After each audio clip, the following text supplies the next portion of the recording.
So why is it important to bring a hostess a gift? Oh, I think it's because it's goodwill. I think that it is a sign of gratitude. I think that it is a very classy thing to do outside of that. Like, it just separates you from the masses. And is when you get into a fence, you get into a trap. And the trap is like solitary confinement. My husband and I have very different parenting styles. I'm more structured and he's more relaxed. And I feel like I'm always the bad cop while he gets to be the fun parent. Shouldn't really be good cop, bad cop. It really is also maybe because your husband's a lot more relaxed. You're feeling like you got to bring the hammer down stronger. And so then it becomes a part of communication. So it is, hey, I don't feel like we're on the same page in how we're parenting our kids. You and I need to get on the same page. Hi, everyone. Welcome back to the Really Feminine Podcast. I'm here with my cousin and co-host, Michelle. Hello. Hello, Michelle. How are you? I'm good. How are you? Good. Do you remember Saturday Night Live on that skit when they acted like they had a podcast and they were just talking like this? Yes.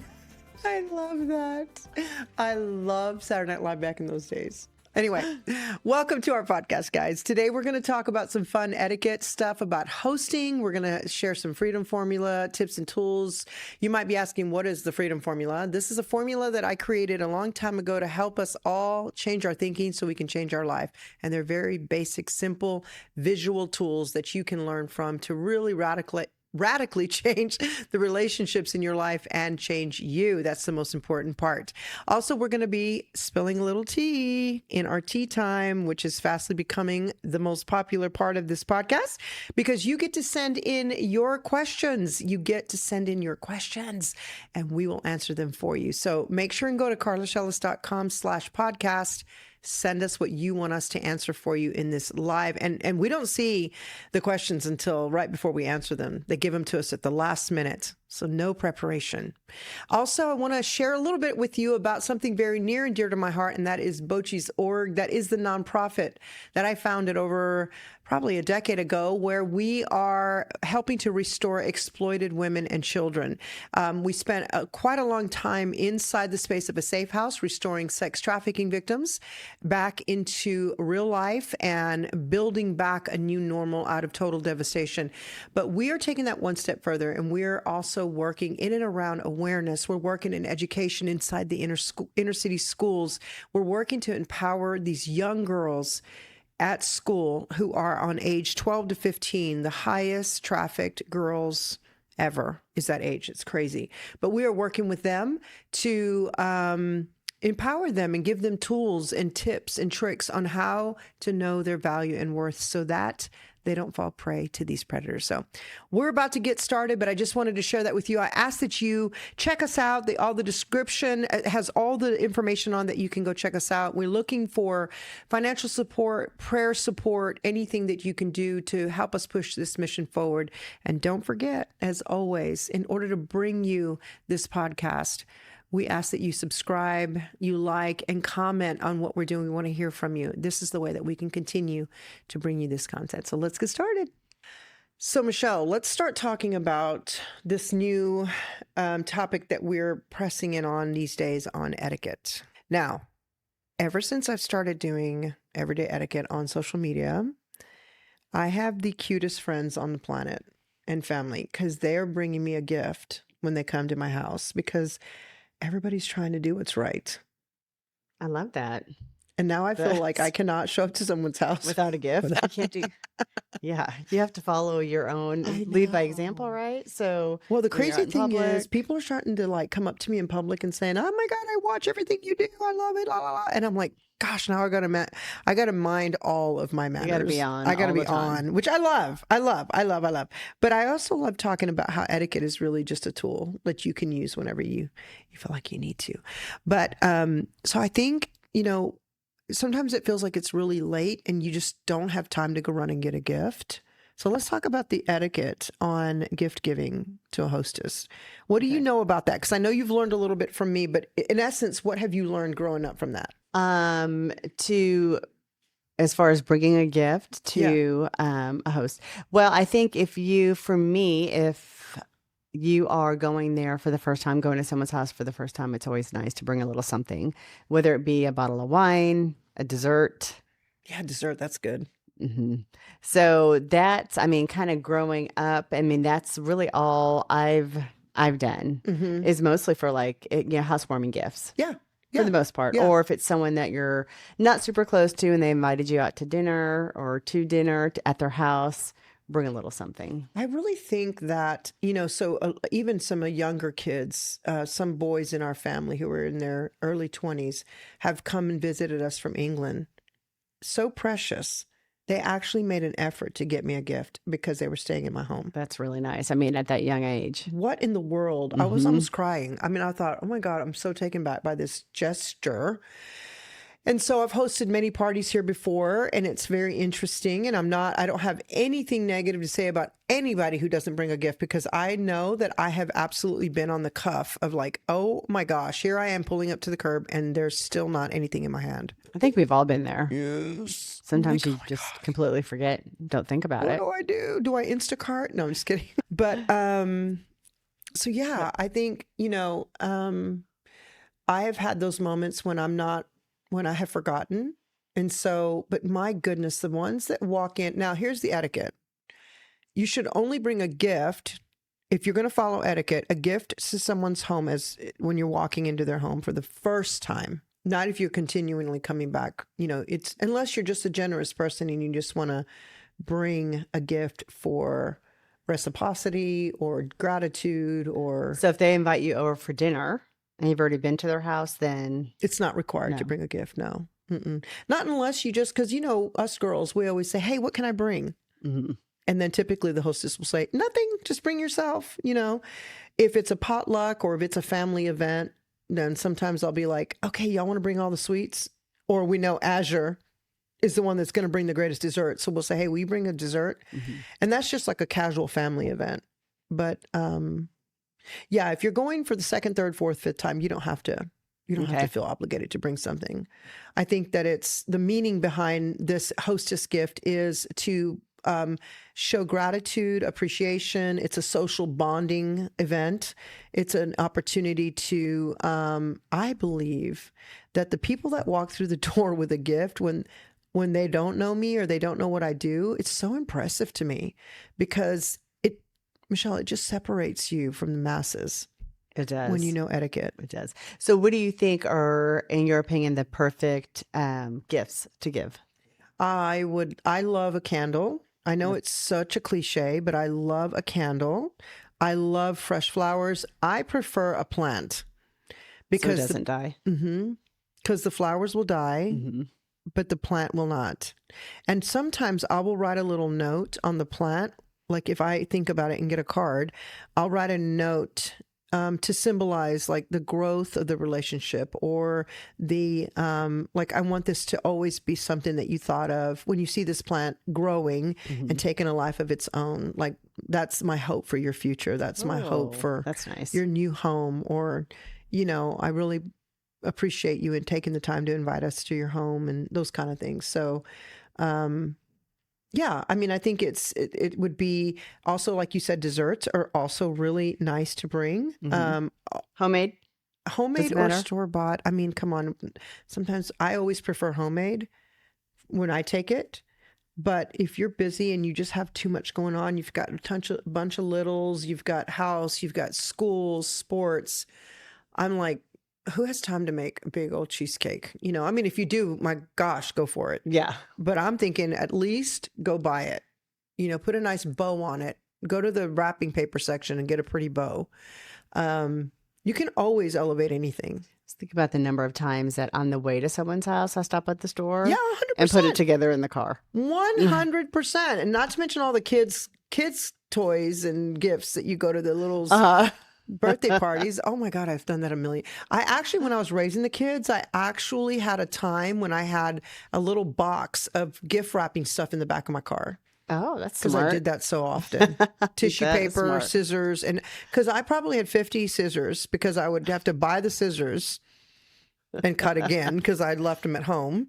So I thought I'm just going to keep a box in my smart. Yeah, just a box of little gift. Because my time to buy the gift was on the way to the actual party. Yeah. That was never like, I wasn't a very organized person raising my kids. So but at least I got a gift. But yeah, I would say also be thinking about the hostess. Like you can take a look at some of her social media. You can look, and if you know her, if you don't know her, then I would say something very neutral. But if you do, like I love that you always give me serving platters for Christmas. Like if you know them, you know they love wine. I would go get 2 beautiful wine glasses and a bottle of wine, if you have that time to think that, through. But yeah, I mean, just even Always a good idea. Like when I was just thinking when Bath and Body Works, for example, has their candle sale, their really good oh candle sale. my gosh, when they're $8. Yes, and then just buying, a handful of them or 2 and keeping them in your closet, so you always have them. I'm going to tell you that's such a good point, Michelle. I actually have run out of my back stock. That is such a good point because I have done this in the past where I go to wherever I'm out and about. I might just be going to grab something for something else and I'll see a clearance sale on beautiful things that they're just out of season, but they're not marked with Easter bunnies. They're just pink. Or they're not marked with Valentine's, they're just pink. Or, they're not Christmas, they're just red or green or whatever. So if they're not Christmas flavors or packaging, or even things that are just out of stock, like they're done with that line, I will buy things on clearance and keep it in my gift closet. Yeah. That's Love that. really good. I'm so glad you brought that up. That's such a good thing to do. Such a good idea. Yeah, because then you don't have to go to the store. I would even go further. I did this for a couple of years. I actually pre-wrapped a handful of gifts. I love wrapping a gift. I'm not a big gift bag person. That's just me personally. I want my gift to look different from everyone else's. So I'll actually buy beautiful wrapping paper and wrap it and actually put a beautiful bow on it. But I had just a very short moment in my life when I was getting organized. I actually had gifts wrapped, ready to go. That's impressive. I know. I was so impressed with myself. I know.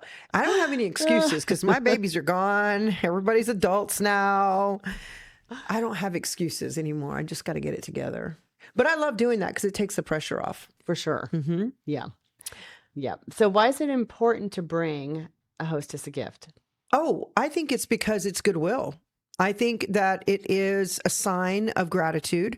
I think that it is a very classy thing to do outside of that. Like it just separates you from the masses. You know what? When you meet somebody and you don't know who they are, that's one thing. But when they say, oh, like a friend of mine, he's a lawyer, but at first he was a doctor, he was a surgeon. So just to meet him, he's just the sweetest, most down-to-earth guy in the world. But first you know that he's a lawyer. Then he's like, well, before that, I was a surgeon. I'm like, what? In what world do you go to school and become a surgeon? Because all the years of residency in school and la-di-da-di-da, and then think, well, I'm done with that. I'd like to be a lawyer now. Yeah, I'd be sticking to a surgeon. And then going back to law school and doing all of that, that's a lot of stuff. So anyway, my respect level for him went through the roof when I realized what was behind that face and that brain.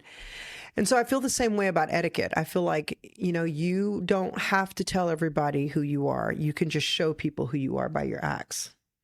And that's what I love about etiquette. So I think etiquette is just a way of reciprocity, gratitude. It's a goodwill. I think it's a social handshake. Yeah. Okay. That's good. And I want to encourage people listening, like you're not going to be considered a bad person if you don't get a gift. You're not. Like if you want to step above the rest, if you want to be an etiquette classy lady, then just make an effort. It doesn't have to be a whole bunch of money. A lot of times people think they can't do that because it's too expensive. It's really just a thought behind it. It's just a thought. It could be a card. Yeah, it could be a card. That's right. It could be a card. Absolutely.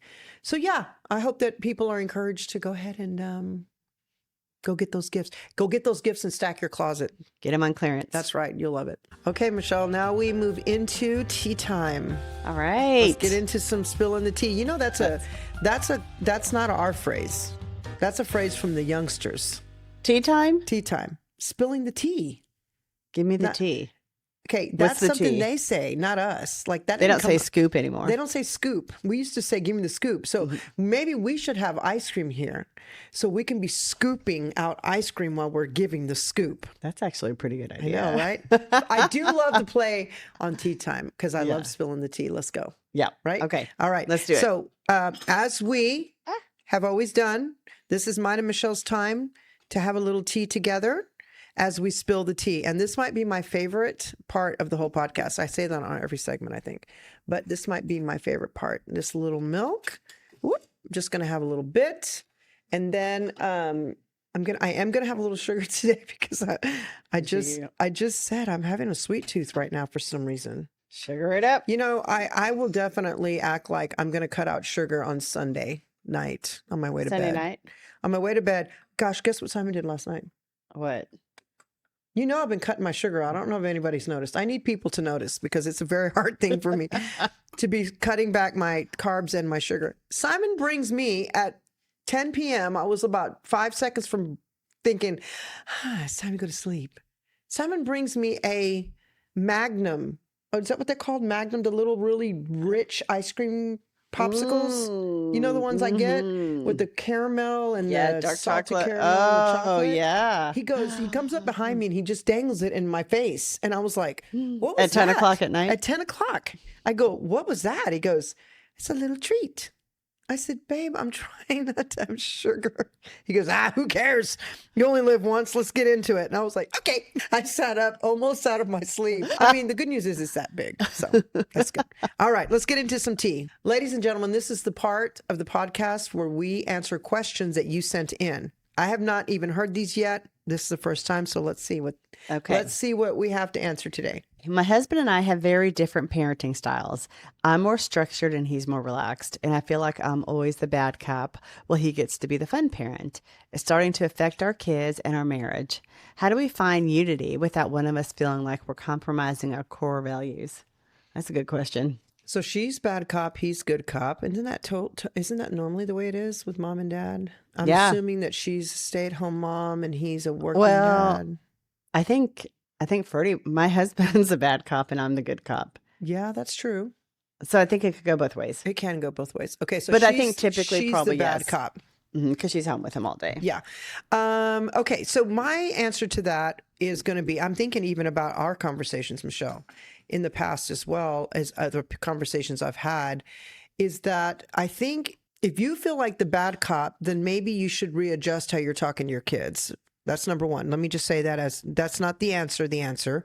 But if you feel like the bad cop, then maybe you should work towards being a little bit more approachable and a little bit better of a communicator with your children.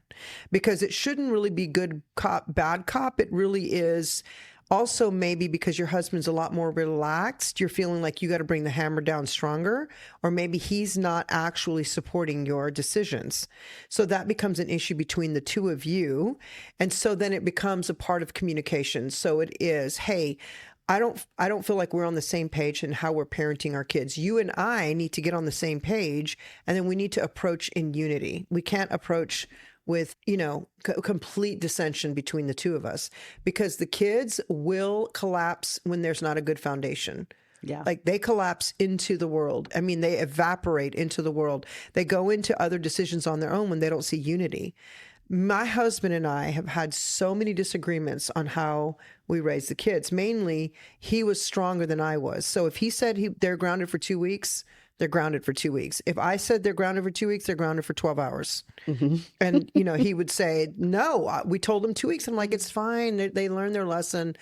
And so I understand that because I think there's a dynamic there, but I would not be upset with your husband as much as I would say, what's a better way for you and I to communicate?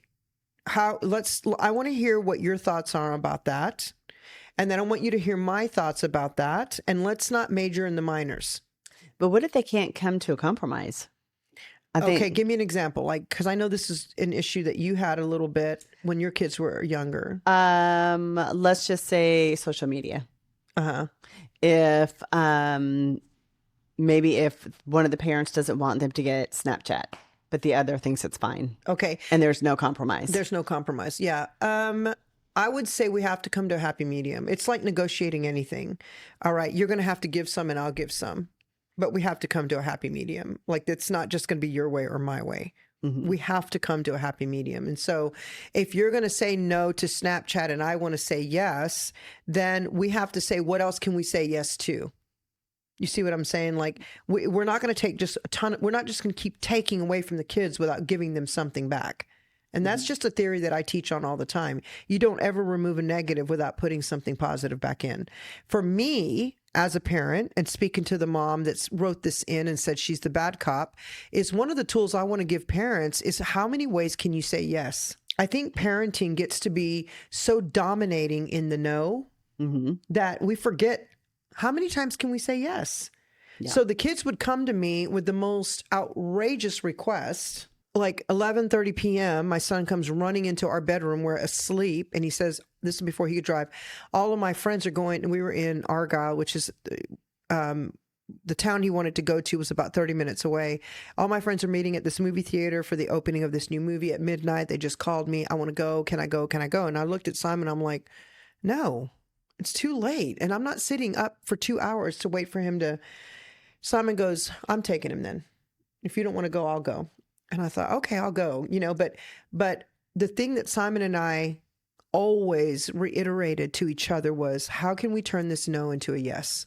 So it might not, and so that's what I want to say to parents who feel like they're the bad cop, is refocus and you turn that perspective around and think, let's work together to find a yes so we don't have to be a huge negative.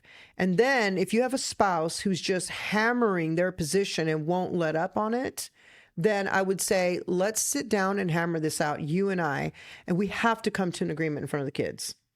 Like, I'm going to tell you why I think it's okay for them to have that social media. You tell me why it's not okay. We have to come to, maybe they can only have it on the weekends then. Maybe they can only have it after 7 p.m. We have to come to an agreement. It can't just be one way or no way, because each parent has a voice and has a position. But if you are the parent that is always saying no and always trying to draw strong, hard lines and always yelling and always grounding and always being the, for no reason, but just to be mean, then that you need to take a step back. And we need to figure out how many ways can we say yes without compromising our values. Okay. I think that's an answer. So if you feel like you're the bad cop, take a step back and figure out how you can be part of the good cop team. Okay. And chill out. Chill out. Because she said she feels like she's pretty stressed and kind of the harder one. Yeah. Yeah. Okay. Yeah. Okay. I'm trying to understand how to analyze behavior of someone coming off as fake. In one-to-one interaction, she is nasty with me. In social gatherings and on social media, she pretends to be very sweet and kind-natured. She is now throwing a girls' party, and she invited all the women who she has been saying bad things about, including me. My last one-on-one chat with her was very unpleasant, yet she has invited me to her house for the party. What should I do? Should I go to the party or should I decline the invite? Should I confront her about her behavior? On our second episode, I did the circle of friends, and I want to encourage you to go back and watch that, because you get to qualify where your friends go based on what they show you and who they are. If someone who gossips about everybody, including you, does not qualify to be in your level 2, then move her to a level 3 or a level 4. And when you make that decision, then you also have to decide in level 3 and 4, do they qualify for your yes to the invitation?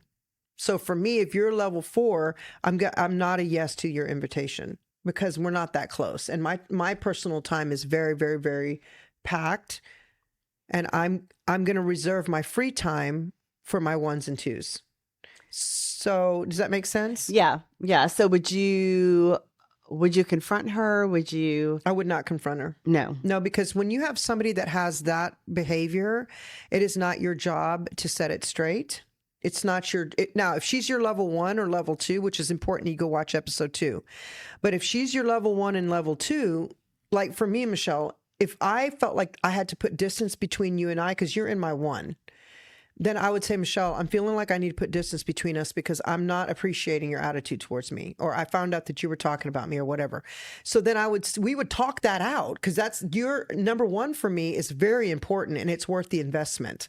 Level twos is kind of the same, but not as deep, but kind of the same, right? So if someone is gossiping about everybody, including you, I don't feel like they really qualify to be in your inner two circles. They might be better off in a level 4, but it doesn't mean you're responsible to talk to her. I mean, if you have a very, very close relationship with her and all of a sudden she's gone off the handles, then yeah, if you feel comfortable sitting down and saying, this is why I don't want to hang out with you anymore. But other than that, if she's not a very dear, longtime friend of yours, I would not even bother. Okay. I would just say, in your head, see, because I go from 1 to 4 in my qualifiers, and 1s and 2s, I'm a yes for. 3s, I'm going to see if I have extra time. 4s, I'm probably not going to say yes because I don't really know you that well and I don't have that much free time. And I might, if I really want to come meet you and get to know you better because I really like you. But that's just my qualifiers. That's how I do that so that I don't feel guilty when a 4 or a 5 keeps blowing me up. They might consider me a 2, but I see them as a 5. Okay. Do you see what I'm saying? Yeah. So I'm just kind of like, I'm going to have to pass until they finally get the hint. I don't have to do that too often because I really cherish my 1s and 2s, and that's who I do my life with. But a gossiping person who gossips about everybody, in my opinion, does not qualify to be close enough to you in a 1 or a 2. Unless, here's my disclaimer, unless all your other really good friends are going to be at that party and you just want to go to the party and be with all your other good friends. Okay. Yeah. Do you see what I'm saying? Then you're Yeah. like, I don't even care about her. Yeah. I'm just going to go hang out with my other friends at the party because it'll be fun and we'll just all blow her off and not even worry about it. And then you can just kind of keep things on the surface and hang out with all your other friends and make the best out of it. I always say make lemonade out of lemons. So if that's the case, then do that. But let me encourage everybody listening. You do not have to go to that person in your life and try to get them straight. You don't have to try to fix them. Just move them out. Go watch episode 2, move them on out and leave them there and continue building your 1s and 2s. That's good. Okay. I like it. Yep. So we just got through talking about that girl who is asking the question about her gossipy friend. Do you think that would be offensive to you when you know, like, can you be in the same room with somebody who you know has been talking about you? I could be, but it would be really hard and I would choose not to be. Yeah. Do you feel like you would get super offended by it? If I knew she was talking about me? Mm-hmm. Yeah. Yeah. I feel like the older I get, I have like zero tolerance for that nonsense. Really. You know what I think it is? The older we get, the more we realize that people are who they are and we don't have to take it personal. Yeah. You always hear me say broken people set out to break other people. Free people set out to set other people free. Yes. Or to help other people. One of my friends said, greedy people set out to take from other people. Generous people always set out to give to other people. That's good. I was like, ooh, that's a good little switcheroo on that. That is. That is. Yeah. So I feel like offense is a really, really wide word. I feel like offense has a lot of validation, but then I think it also becomes a huge monster in our life. What do you mean? Well, don't you feel, I know you might have had some experience in this where somebody has carried an offense throughout their entire life and it has ruined relationships. Yes. Definitely. Right? Yes. Like it's crazy. Oh my gosh, years ago, probably 15 years ago, I read a book by John Bevere called The Bait of Satan. Oh my gosh. That just tore open my brain and made me realize how much I was offended or in offense all the time. And until somebody tells you about it, which is what I want to share today in the Freedom Formula, is the power of offense and what it actually does to you. So, okay, I want to share what the word offense actually means in the original Greek language. It means skandalon. And here's a picture of a skandalon. Just for those watching. If you look up in the dictionary the word skandalon, it is literally a trap. And that's what an actual skandalon looks like. But the word skandalon in English means offense. There is no Yeah. coincidence there. Yeah. Did not know that. When I learned this, you guys, honestly, I saw, because I'm a visual learner, right? So I love to learn visually. When I saw this, you see this little thing right here? This little thing right here is the lever. And poor little rabbits and little creatures that crawl around. This is a trap that hunters put out to catch what they're looking for. But this little device right here that word Skandalon is sitting on is actually the lever.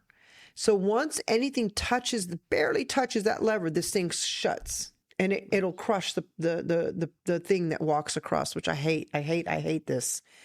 But the little lever right there, this is another word for Skandalon. This is another definition of Skandalon. It is, if you look up the definition, it is the actual piece of wood that is holding up the trap. So when you hit the wood, it ricochets this whole effect here, and then this rock comes down to squish the prey, to squish whatever it's trying to catch. This is an old version of this. Okay. Okay, this was the original version. This stick holding up this rock, and when it goes down and something's under, so they would normally put the bait up in here, Michelle. They'd put the bait up in here.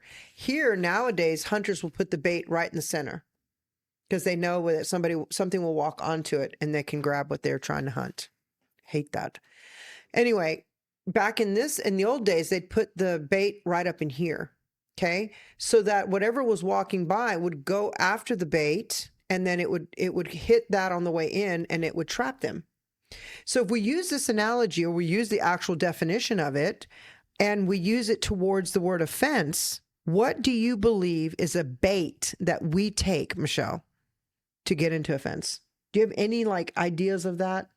Like, what are some baits that we use? So actions from other people? Is that like what would be something that would trigger an offense in you? Trigger an offense in me? Yeah. So like for me, I'll give you an example. It would be when I assume I know what somebody else is thinking. So I'm assuming that I know what you're thinking whenever you didn't say something. I'm assuming that I know what you're thinking when you said one word, but I took it in my head and I heard 300 different words and I took it personal. Okay. So were you taking things personally? That's a trap for me. Okay. Is to take what somebody said, reanalyze it in my head, create a whole story around what I think that meant. And within 3 minutes, I am in the center of this offense. Okay. I'm in the center of this trap, getting ready to get smashed. Okay. So when we might have just misunderstood what they were saying. Yeah. It could also be somebody's laughing at you. You might have a trigger as a child of getting embarrassed by somebody laughing at you. So as an adult, when you hear somebody laughing, you assume they're laughing at you, and that sends you into an offense. Or if somebody's whispering around you. Right. You think they're talking about you. You think they're talking about you. Yeah. Those are little traps. Other little traps are the mind games that we play. So we use the past offenses in our life as validation to create things that might have happened. So for example, if you had you had a really bad argument with somebody and they really hurt your feelings, and later it's all gone, everybody's down the road, except you keep bringing that up in your head. So every single time you see that person, you renew the offense in your mind and you hold it in your mind. So you get upset again? Yes. So then it becomes like a layering effect. Then you become so offended by so many different things, you forgot what the original reason was, because you create this, well, if he said this, then he probably meant that. And if he meant that, then he must have thought that I thought this. And if I thought this, then he thinks he probably going to go tell people that I thought this, and I can't have him tell people. So I've got to make sure they understand that's not what I said. And it's all this big gas combustion of thoughts that's all rooted in offense. So the thing I want to say about that to people listening is that offense should be your first, any time you get offended, let me say, offenses are valid. You will get your feelings hurt. You will interpret things wrong. You will say things or receive things in your ears that you don't, that what really wasn't how it was, but you just made up the story in your head. We're going to do that because we're human beings and we're living on the earth. So that's going to happen. You could be in the grocery store and somebody accidentally cuts in front of you. They didn't know you were in line. You were looking at a magazine. And then you get so offended by that. And then you say something to them. And then they say something back to you. And then it's ruined your rest of your day because you're so mad about that. That's a minor offense. Somebody might have sent you an email and their tone was not right. And they didn't put the emojis and the smiley faces. Or they were in all caps. They were all caps, or they used a period. Like the kids think we're using a period. We were hammered in school if we didn't get punctuation correct. So now we're still using that. And everybody thinks we're mad because we put a period at the end of a sentence on a text. It's crazy. So you get an offense by that. Okay. But what I want to encourage people in is when you get into a fence, you get into a trap. And the trap is like solitary confinement. And if you've ever seen solitary confinement, I had a person I knew that was in prison, then went to solitary confinement. And I asked, how was it in solitary confinement? And he said, I was in a box with one little box of light. And the rest of my room was dark. And he was in there for 2 weeks. Ugh, that's maddening. I said, what happened in that space when you were in that space for 2 weeks? And he said, I was in such a dark place that I started hallucinating. Wow. He said, I started thinking of things that were not there. My mind started playing games on me. I started imagining things that were really not there. I started thinking about things of the past that started to really torture my mind because all I could see was darkness. And I thought, holy cow, that's what offense does. So offense actually makes you hallucinate. It actually starts to make you hallucinate and it makes you begin to think things that are not there, that they really are there. Have you ever done that in offense? Yes. Yeah, because you just kind of go to worst case scenario sometimes. Yeah. And you just make up things in your mind. Yes. And so before you know it, you're like 500 miles down the road where all it was is just forgot to call you back. Yeah. Yeah. You're like, oh, okay. You know what I'm saying? Somebody doesn't text you back for 3 or 4 days. This is where I used to struggle a long time ago. Somebody wouldn't text me back for 3 or 4 days. And then I would, for, 48 hours, I'd play all these tricks in my brain my brain would go crazy. And I'd go through all the last 6 months. What did I say? What did I do? So then I realized, gosh, I just wasted all that time being mad for nothing. And that's the trick of your mind. Your mind will literally play those tricks on you. So I think a tool that we should use is this is very difficult, I know, but understand that offense is a trap, period. So when you get into that emotion of offense, do very simple things. If you have to write it down just so you can analyze what you're upset about. What just happened? What's the truth here? What are the characteristics of the person that you're dealing with? How true is it that they might be coming with an ill intent based on their history, based on who they are?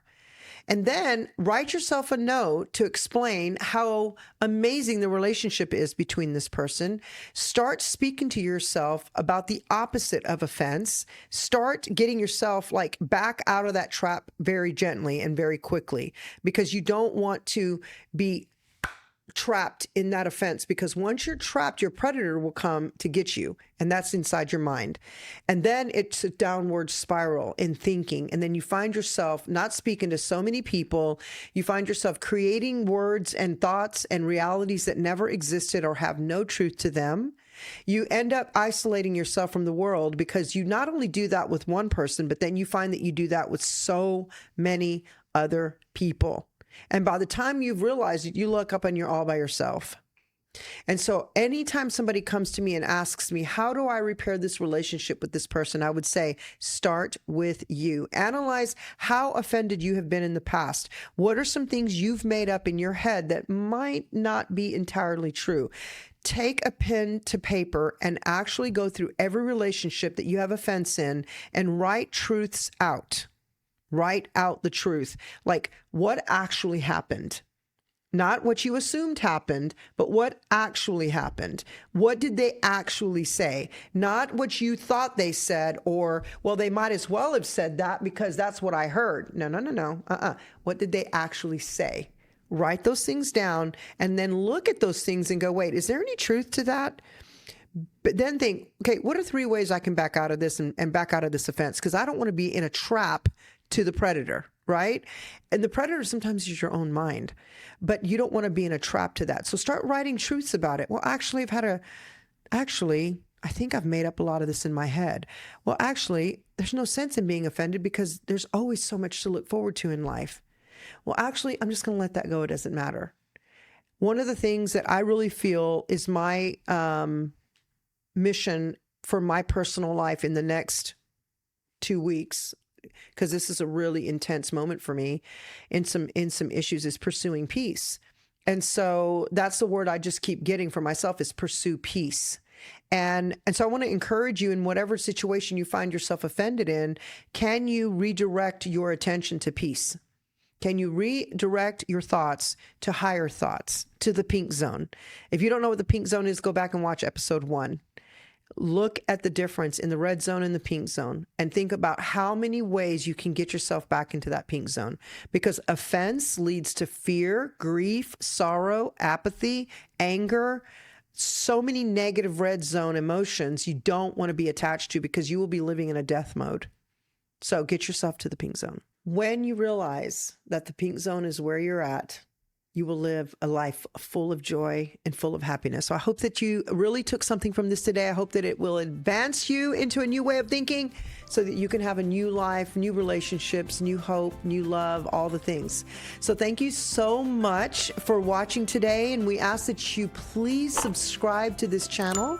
Make sure that you hit that alarm button too, so that you'll be the first to know whenever we are posting a new episode, which will be every single week, where we will always be bringing you etiquette, a little tea time, and also some freedom formula techniques. And in the future, we'll have different fun guests on for you to hear from as well. But I really appreciate you taking this time to sit and just join my cousin Michelle and I on this table to have a little chatter. And make sure that you go check out bochis.org. That is our nonprofit organization. And we'd love to see how you can help us with that. So take care, and we'll see you next time. Bye-bye.